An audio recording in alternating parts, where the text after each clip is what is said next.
So have y'all ever wanted to learn how to make Hoghead cheese from scratch? Well, if you stick with us today, I'm going to show you how we're going to do it. So you got 1.5 pounds of pork skins, 5 pounds of pork shoulder or Boston butt. And then what you want to do is fill your pot up with water. It don't matter if you put too much because you're going to cook it all out anyway.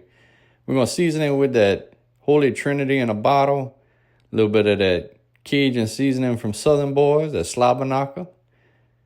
And we're going to boil that for about an hour. All right, so after an hour, you're going to go ahead and pull it out, get it strained. Get you a little pot underneath your strainer to catch all the juice from the meat straining.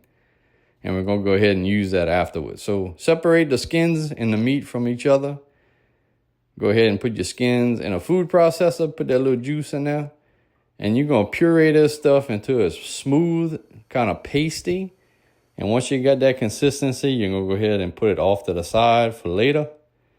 That's what you're looking for. All right, you're going to get, I got 2 batches of meat, probably 2.5 pounds, like half and half. So I'm going to go ahead and get one really fine on one. And on the other batch, I'm going to go bigger pieces. The recipe calls for 2 bunch of green onions. All I had was dried, so I had to use what I had. Got some fresh parsley, 3 onions going in there. You got the Pope hot sauce from False Alarm Fire Company. That's some good stuff. Paprika, a little smoked paprika going in there. All the measurements are going to be at the end. So you got some cayenne pepper we got to put in there. And then we're going in with some Cajun seasoning. Got that Southern Boys again.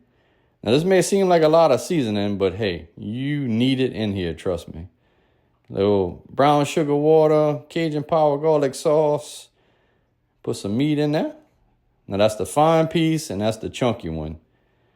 And then there's the puree of the chicken skin, boy. The pork skins. And then a little bit of black pepper.